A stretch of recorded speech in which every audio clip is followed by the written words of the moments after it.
Well, hell.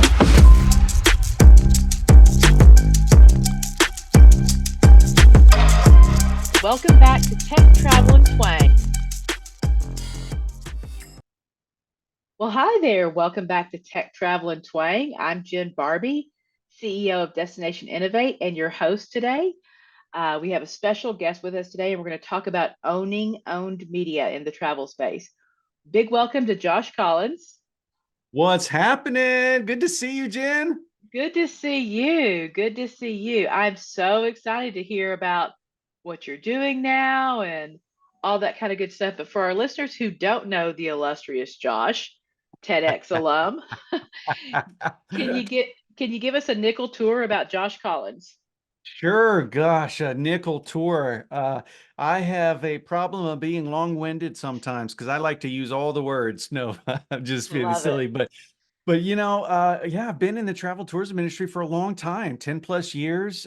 Before that, my first career was in the entertainment industry. So Mhm. I filled multiple passports traveling the world, but had no clue that there was an actual travel industry. And so Visit Franklin came calling. That's just south of Nashville, Tennessee, Williamson County. And that's where I live and love where I live. And so they came calling, and I was like, yes, let's go. And I just started hustling, doing what I knew to do, right? Building a brand, growing Mhm. an audience, connecting with that audience, and loved it. Fell in love with this industry, the people I've met along the way, like yours truly, Jen, and and just have loved it ever since. Had a couple years at an agency, and then have recently had some experience at a leading a tech startup in a travel tech space, and doing that and loving that. And so now I'm saddling up for the next adventure. That's what's happening.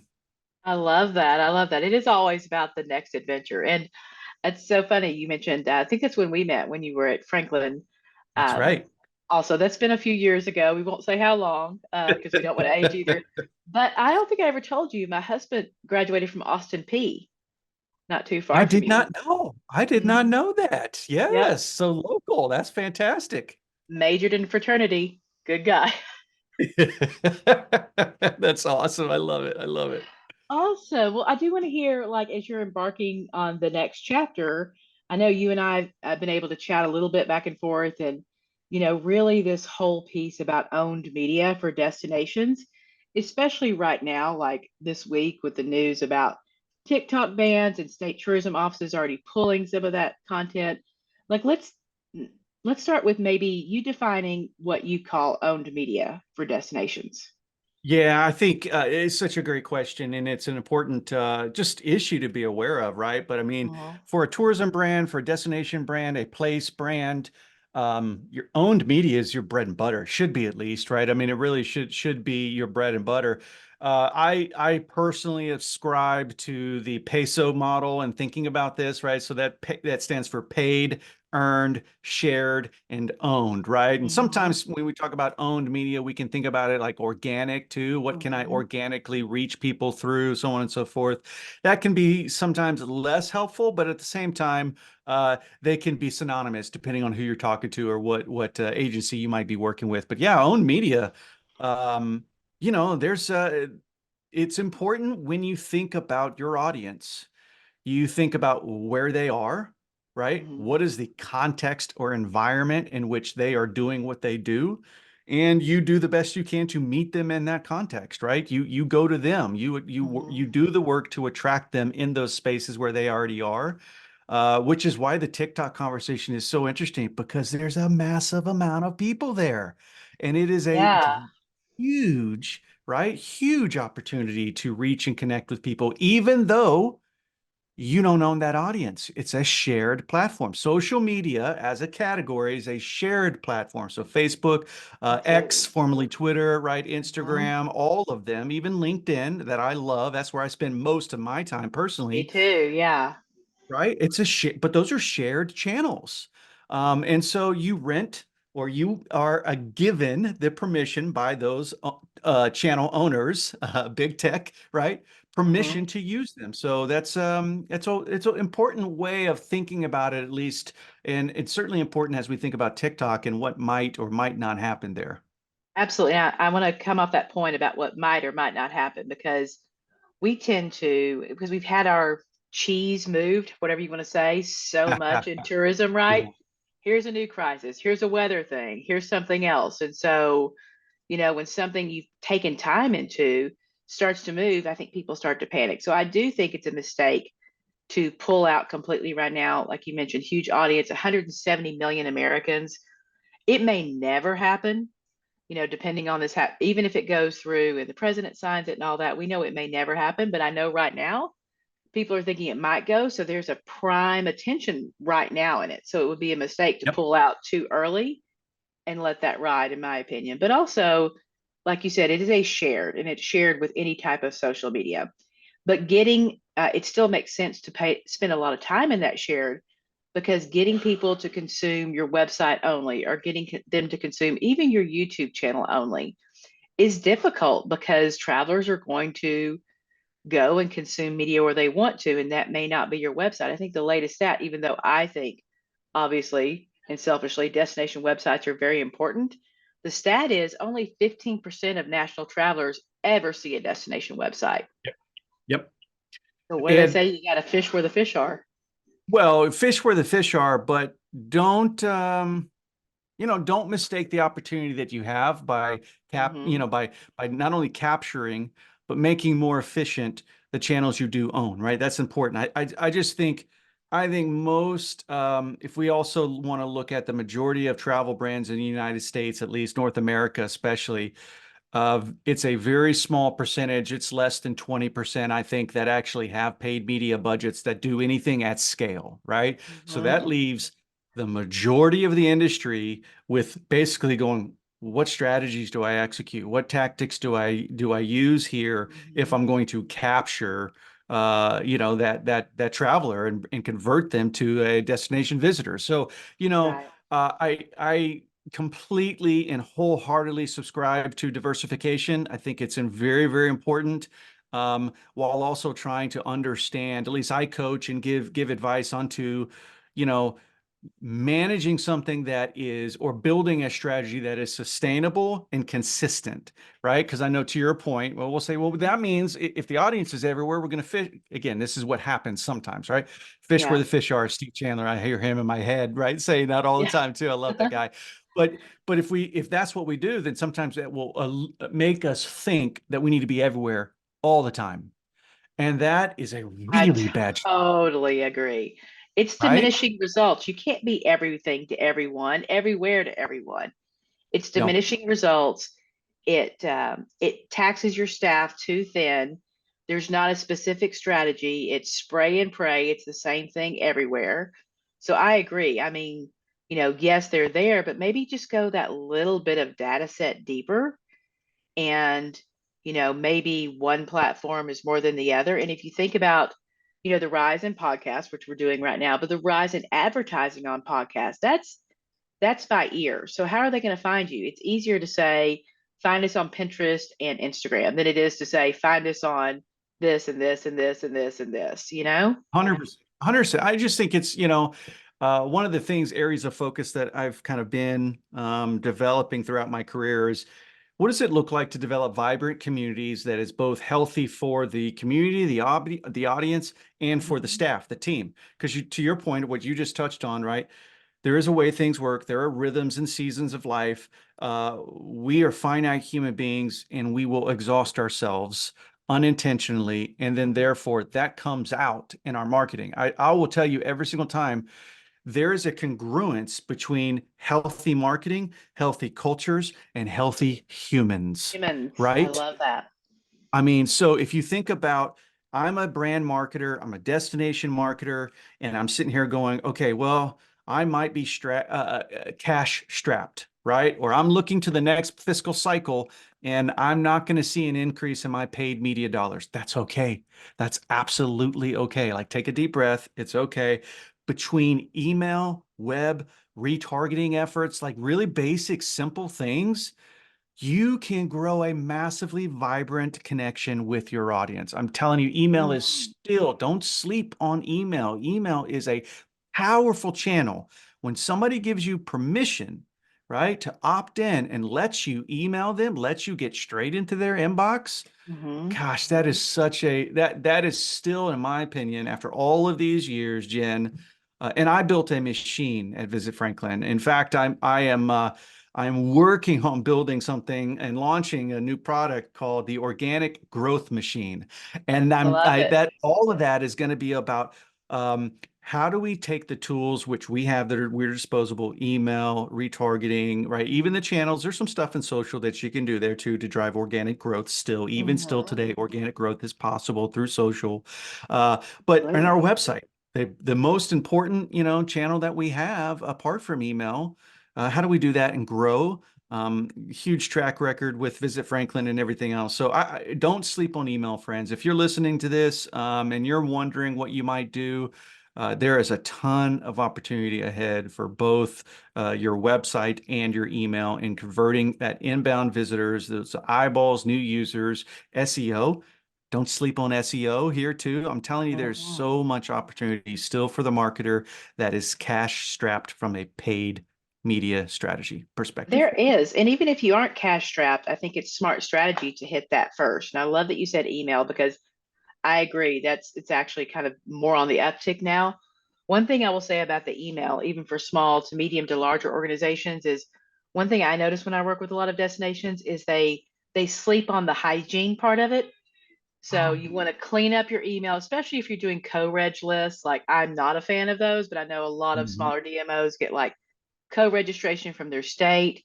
And to me, if you're dealing with a co-registration, you still have to earn the right, Yes. right, for that end user. So you still need to, attract them, opt them in, and then you've got somebody that, you can market to. But I completely agree on email. And it's kind of fallen, it's not the new shiny, right? It's not the new Yeah. sexy thing. So people kind of sleep on it. But that is definitely, I think, for destination marketers, a core thing to revive and relook at. So obviously it's really easy. It's human nature. Let's give ourselves a break. Let's be kind to ourselves. It's really easy to be attracted to the new bright shiny object, right? Yeah, we should be looking at it. We should be curious about it. We should investigate it. And then we should apply some wisdom and discernment to go, okay, does this fit in our marketing mix? Does it fit into our strategy? Do we have bandwidth? Does it help us accomplish our objectives and the outcomes that we're trying to move, which we're trying to get to, right? So all of that makes sense, but right? I think, and I've always held belief that you add to the mix when you have built a really sustaining engine or machine underneath, right? That foundation. If you've got that flywheel moving, you're generating traffic to your website and you're not having to pay or buy that traffic, but you've got some brand awareness in certain markets, and they might Yeah. be the markets you're trying to grow an audience in, or the new audience, or hit the next audience in one. Okay, then let's attract that traffic. Let's get them converting. Let's be sure to be using our owned properties like landing pages. Let's not sleep on landing pages because, yes, websites may be only capturing 15% of total traffic around a destination, but landing page is a great I'm strategy to so glad you capture said inbound that. traffic, right? I am so glad you said that. Like that's something that feels foreign to a lot of people still about it. Like, we want them here, there, the other. Like, be brief, be bright, be gone. Get them to the landing page, get their permission, let them out the door, and then email. Yeah, and I tell you, I remember this was the early days. I say early days for me when I was emceeing the eTourism Summit conference all those years in San Hmm. Francisco. And we would be doing it was great case studies and a lot of stuff happening with email then. And I was still just then as I am now shocked that more people do not do automated marketing campaigns through email, right? Nurturing their audience, nurturing these connections. It's still really surprising that how many they're spray and play. Well, I'm going to do my newsletter. I do my newsletter, and that lack of hygiene you mentioned earlier too. It's like, Hmm. yay, look how good I'm doing. I got 100,050 names on my list or whatever it is, and I'm like, yeah, but how many are opening? I mean, Hmm. what's your engagement there? And one, if you're an organization with a tight budget and you're paying to you, right? You're paying for that list size and they're not benefiting you.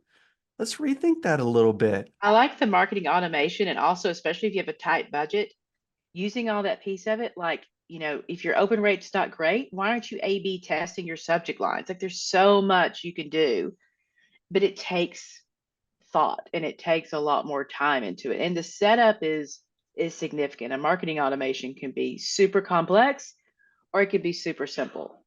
But also the personalization of those emails. Like, I'm a mom of four. I don't really care about your after dark, Yeah. night spots. So if I set it for a newsletter, I'm going to hit my preferences or my interest levels, and I'd love to see a curated piece of that. Yeah. I mean, it's one of the things in the organic growth machine that we cover is what are the simplest steps to start, to Hmm. begin a journey of automation, a journey of personalization. And, my aim too, because my heart is for small destinations, rural destinations. That's my beating heart for destinations like a Franklin, Tennessee with a Main Street, Yeah. for example, right? I just love those environments and cultures so much. So, I know what it's like to be the one person shop. I know what it's like to feel totally overwhelmed by all the tasks, all the things, all the time. And you're just going, oh, I'm picking and choosing. So doing the job as a destination marketer in a certain way, that's hard fought for me. I've had to learn, and through trial and experimentation over and over Hmm. and over again. And it's okay to test an A/B and find that one doesn't work. That's okay. Keep doing it. Like, that's a good, healthy way to think about marketing, as a series of continuous experimentation. Continuous improvement is just necessary as you're wanting to connect with your audience and grow that audience. Because why? Like, at the end of the day, why are we doing that? Was because we want to drive foot traffic for our small businesses to increase the quality of life, that Hmm. positive economic impact, right? What an incredible, fun mission to get to belong to, right? To get to be a Yeah. part of, for a place where our neighbors can even like thrive, their small businesses can thrive, where people can love where they live. And there's few things I mentioned I've had a couple different careers. There's few things I've found as rewarding as doing this kind of work for destinations. I so agree with you, Josh. So, I've had a couple of my adult daughters actually work with us before, and they're like, this is advertising, and the kind of the Gen Z thought of it is like advertising's bad. We're not doing. I was like, no, no, no, hold on. We're doing tourism marketing. If you think about it, we're getting down to that mom and pop, right? We're getting down to that little cupcake shop that if Yep. we weren't doing our job up here, they may not be able to send their child to college. Or what we 100%. do up here keeps their business alive. Like that is real to me. Like I don't think about, I love my destinations, but I think so far past that. I'm thinking about that one lady that's starting something up, that one guy that's, moving the needle and creating those authentic experiences for that piece of it. So, but you're right about experimenting. Like people are scared to fail. If you're not failing, you are not growing. Fail fast, go quick, then move on to the next thing. Yeah, the fail fast thing has been a particular area of interest for me personally, because um I don't know, this might be a minority take, but I don't know that fail fast means what it needs to mean when we use that. Like, I agree with the concept if by saying the concept it means fail fast and learn from what failed, right? So Absolutely. it's that last piece I feel like that sometimes we struggle with, we because Mhm. it requires time, right? Yeah, And there's so, yeah, I mean, if you're going to experiment, that's great. But part of the experimentation cycle is going, well, let's evaluate, right? Let's right. evaluate our experiment. You It- could tell I'm a fan of alliteration, but so we have to think about, if we're going to fail fast, let's make sure we are learning from our failings and incorporating those learnings in the next experiment. yeah, I'm glad you added, put a Jenga on it, as I call it, on that because, the fail fast piece of it, I found, especially like when social media was just coming about and paid social media was just coming about, they would say, well, we put a post, you talk to an older school CEO and like, we tried Facebook, it doesn't work. So we're not going to do anything in Facebook. Are you kidding? Like, it's like, No, right? you can't just throw the baby out with the bathwater. Like, why didn't it work? What was your context? What did you try? Like, you're right, fail fast and learn quicker through it so you can be that piece of it. But that to me, and this was, several years ago at the peak, even before they got Instagram, that to me was like crazy. So he's like, I don't want to do it because, this, that, and the other, and political, whatever. And I was like, if it's influential enough to move that, then it's influential enough to move the travelers in your business. You just have to think about how you use that tool. You Yeah, know, you, absolutely. If you got a hammer, everything looks like a nail, but you can build a house or you can, I mean, there's just so many different nuances to it. So I love that you're out there with these destinations, with these rural destinations, coaching them to what's possible so they don't get overwhelmed. Because I think one of the missteps of my fellow people that put out conferences, which I love, is Mhm. there's not a lot of practical knowledge out there for the smaller guy to Yeah. uh, to apply like that. And they need that extra piece of coaching and strategy. Yeah, I mean, I listen, I understand. I really do. I have so much empathy for the underlying currents that have brought us to where we are, right? Like I get it. I have I've got a pretty big entrepreneurial background and I started a lot of things and I have failed from a lot of things too, let's be honest.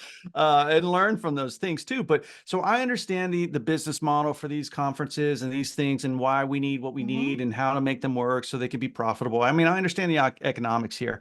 And I think Yeah. sadly, one of the unintended consequences is it ends up becoming a place where we just ever so slightly miss the mark.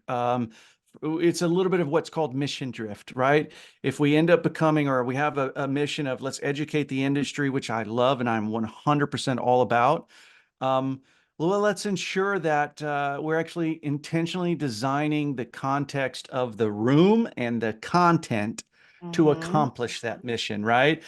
Including types of sessions, who's on the panels, and so on and so forth. I know in my conversations with a lot of smaller destinations, just one of the common things I hear is they don't have the budget sometimes to get in the room. So, right, I True. mean that's a real thing, and they want to That's get out there more. They want to understand. They want to learn from their peers. And I'm like, well, gosh, I just wish I could. I wish I could get them there, right? So there's a huge opportunity right there. Dude, maybe a destination can sponsor another destination. If we're about learning, growth, and development, then maybe there's a program like that we could spin up or create about, or that's a really think about doing something like that, just so we can make sure that we get the right people in the room to continue to learn from each other. That's a really good point. That's one of the reasons we created Desticon, which was our second annual in January this year, but not just for the small destinations, for their stakeholders. Yeah. Like that property manager in the short-term rental can't begin to think about affording some of those conferences. So we created an environment, a gamified online environment where we can bring the top minds all over the nation right down to that restaurant owner. I love that. And I think there have been a few that have shared interest in that and have attempted Hmm. to think about it. And I just encourage continued thought, certainly don't, I think it would be a great idea to figure out how to ensure that these rural destinations, smaller destinations that are really the lifeblood of the majority. Again, if you think about percentages, the law of large numbers, Hmm. that's the majority of what visitors experience It when they is. go on vacation. I mean, there's plenty of major destinations, top 10, top 15, top 25 cities in America. Those are awesome. They're great. I love them. My kids love them. Um, and then there's all the other places, right? And if we really do believe travel is a force for good, let's cooperate with that good. Let's help that good grow, right? I just love the mission behind it all, and I love how you do it with what you've built there too. And we're so similar in our Yeah. approach, right? And I think, and at least especially with our heart and mission and passion. So, yeah, it's great. Well, I like what you say about the law of numbers on the rural destinations versus like your main known destinations, because obviously there's a big push to bring back international travel in the Yeah. US. And when that happens and as that develops, they may go to San Francisco as their hub, but then they're going to stay longer, go further, so they're going to experience a lot of that rural piece of it. And I'm curious, I'm getting to a point, I promise. I'm curious how you feel about, from an owned media perspective, how we address different cultures, should that be Google Translate? Should that be Mm. culturally translated? Should there be different variations? I'd really love to hear your thoughts on addressing a multicultural audience. Yeah, that's a really, I'm glad you're asking that. So I think about, I tend personally, before I get to solutions, I really start to think about problems first. I want to make sure that we have clarity and alignment on the problem space before we immediately start going to solutions, right? Right. So when I work with a destination, for example, I'm thinking of Bubba in Mississippi, right? Home of the blues down there. And I'm like, he gets a ton of international travel. He gets a ton of international travel. And I'm like, they share a love for blues music. And there's all kinds of examples, right? This is just one that comes to the top of my mind.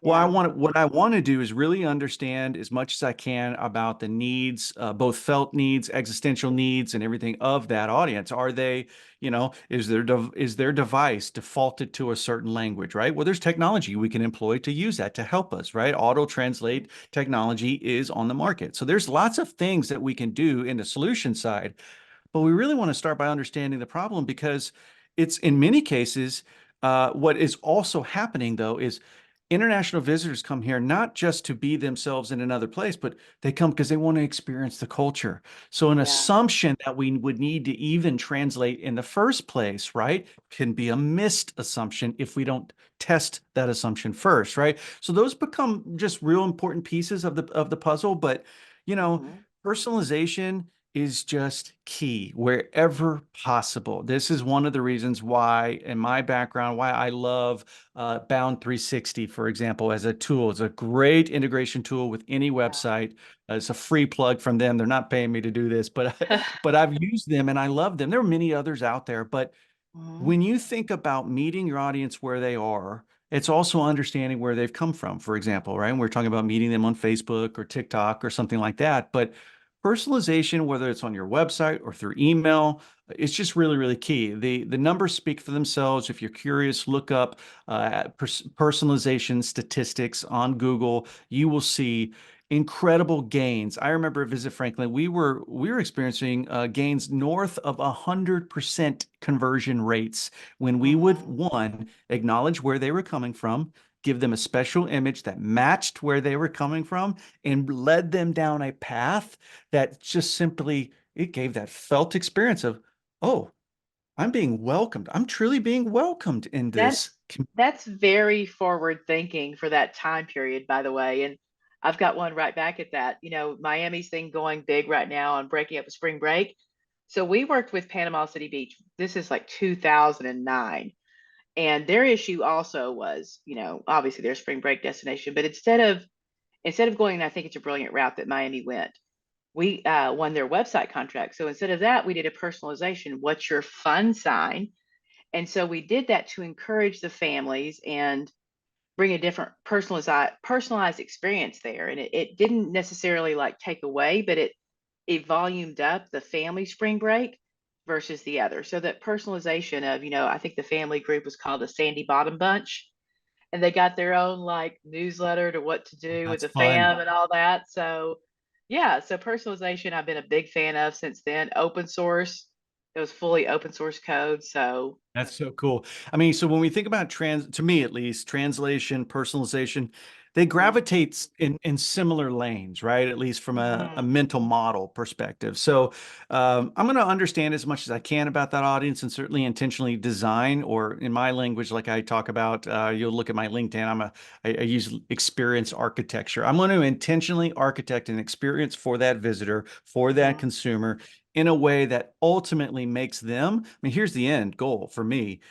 It makes them gonna say, you've got to check out what I just found, right? Like mhm. friends and family referrals, still the most popular thing you can do. So if you're thinking about Absolutely. owned media or owned channels, that's your goal, because you may not convert them on the first time, but what you want to do is give them an experience that's so personal, so authentic, so in alignment with who they are, that they feel like they get me. I've been found. Me too. They say a me too. They say a version of me too. And then it's like, Absolutely. that much more empowered to tell their friend or neighbor or girlfriend or spouse or partner or whatever. And it's like, we got to go check out Bubba in Clarksdale because, oh my goodness gracious, look at this. This is going to be so much fun. Friends and Mhm. family is what you're looking to activate through really, really well executed owned media strategies. For sure. And especially with, what is it, 10 years from now, we'll have more 65 plus year olds than ever before in the history. So Right. multi-generation travel. So friends and family comes really big. That's going to be, I mean, it already is a rise, but I see even a bigger rise in, that piece of it as well. 100%, 100%. It's there's so much opportunity. I'm a firm believer in a growth mindset, having a growth mindset, and I've got in front of my we're recording this on Zoom, right? So we can see each other, Mhm. but right in front, underneath my camera, I have a sign on my desk. It says the best is yet to come. I just believe that with every fiber of my being, right? So a lot on the horizon, a lot of change, right? We don't know what's going to happen with TikTok. Maybe around, may not, we'll see, but I still believe the best is yet to come. And it's a tremendous opportunity for a destination marketer today in 2024. I totally agree. I totally agree. Such great nuggets there. But I will say, just what would you be your three top takeaways if for our listeners if they're looking Yes. at the rest of 24, maybe even to 25? What are the three things they need to remember for owned media? This is what I would do. If you are still capturing a form that is more than 3 fields, time to change, right? On your website. Okay. Really all you need is email. That's it. One field. That's really all you need. Yes, I know I can hear the person saying, Gosh, but my I'm not zip code. my zip code and I need the name and the address and I need them to check the box on if they've got a digital visitor guide or no, no, I'm telling you, there's a Mhm. better strategy, right? So go to one field. Okay, that might be too much. Okay, first name and email. No more than that though, please, right? Those are some immediate shifts right now and you will see an increase in your conversion rates on your website. I promise you, okay? Then do this. Immediately send them a thank you immediately, right? Go into your email marketing tool of choice, your CRM tool of choice, whichever email delivery or ESP that you have out there, email server provider, MailChimp, iContact, whatever it is, right? There's dozens and dozens and dozens of them. And build a simple automation that says, upon sign up, send a thank you. No Mhm. more than that. Don't send them a page and a half long of what you can do this, and this, and then this. No, no, no, no. Just a Agreed. simple thank you. That's it. Right? Now, then the next day, then say, hey, take a look at this and give them your best, maybe listicle, top 5 things to do on your first time visit or something Mhm. like that, right? No more than that. Those are a couple really, really easy tips right there. Okay. And then from there, the next thing you do is just watch it and observe, start modifying. It doesn't have to be any harder than that. Those are 3 things I would suggest every destination marketer doing this year and then continuing to build from there. And I'd love to help you build from there too. But that's exactly where I would start. Simplify your form on your website, send an automated thank you, and send an automated follow up with your best performing blog post, something along the lines of top 5 things to do on your first visit or something like that. Amen. That's the gospel according to Josh. But I'm going to ask you a bonus question because it just occurred to Okay. me. We talk about owned media. This is maybe not owned media, but owned spaces. Yeah. Like what's going on and what's the future of the visitor center and how can people make that more not necessarily engaging. I'm not talking about like big screens and adding a bunch of tech in there. Like what do you see is the core role of how a visitor center can think about that in their own spaces? That is, and we might need a whole nother episode on that. That's a big one. That's a good question, Jen. When you talk So about my emails, I background, think that's also a great yeah, opportunity to either yeah, short kiosk or whatever to grab those. So yeah. that's what maybe.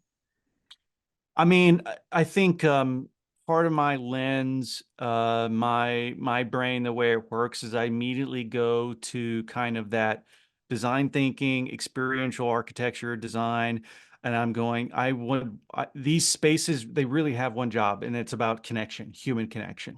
Mm-hmm. And so I think that there's all kinds of opportunity, obviously, for retail, featuring different things that make you unique and distinct as a place, Mm-hmm. service at its core, right? Hospitality at its core. Mm-hmm. Um, but I'm also looking at very similar to what you mentioned this earlier. This might sound like it's coming out of left field, Jen, but here's what one of the things I find that's fascinating as a visitor center is a lot of places that I work with and they get to visit with have a community of people that have dreams, ideas, things they want to launch, and so on and so forth, right? And they might not have, they may or may not have open storefronts. And even if they do have open storefronts, the barrier to entry sometimes can be really high. One of the things I think that's interesting with the demographics and some of the stuff that's happening in the workplace is it'd be a great opportunity for a visitor center to feature some kind of pop-up entrepreneurial kind of incubator for their destination I to love do that. product development, specifically for product development. Mm-hmm. If I'm a destination and I'm like, I want that special one-off, you can only get it here, why Mm-hmm. not foster that? You have a space that you have that, let's be honest, usually is just filled space. Usually Mm-hmm. not purposefully filled space, right? Mm-hmm. So Mm-hmm. why not take advantage of that? Partner with like the entrepreneurial center in your community or something like that and feature residencies. Do 1 month, 2 month residencies of, Oh my new gosh. coffee shop, new business that's wanting to get planted and launched or whatever. And then all of a sudden you've become a part of that story when it's successful. I mean, there's so many things there. That might sound like it's coming out of left field a little bit, but I don't think I think so. about I think about the space that a visitor center can create and how they can foster human connection, hospitality, and all that kind of stuff. It's a win-win-win. I love that. You must have like teed me up perfectly for the circle back around because that's something I think about with the TikTok piece of it. So there's 7 million small businesses on TikTok, and many of those do not have storefronts. I know our destinations are normally like, you don't have a physical location, we're not marketing you. I think that's a misjudgment, and it comes Yes. back to what you said, because Yes. those makers also are your long tail Yep. like ambassadors for the Yep. destination. Like, I got this, like, the visitor center, I got this, very specific um, type of candle or type of Yeah, experience or chocolate whatever. maker, caramel maker, bakers, Hmm. cookie. I mean, there's so many home-based businesses in our destinations that if we were to look for them on social media, they become our next massive influencers. I'm telling you, Hmm. it's a win-win-win. Might take a little unconventional thinking, right? But unconventional thinking is going to oftentimes lead us to the greatest, stuff that we didn't know otherwise. I mean, gosh, think about the history of innovation as a whole. That's where penicillin came from.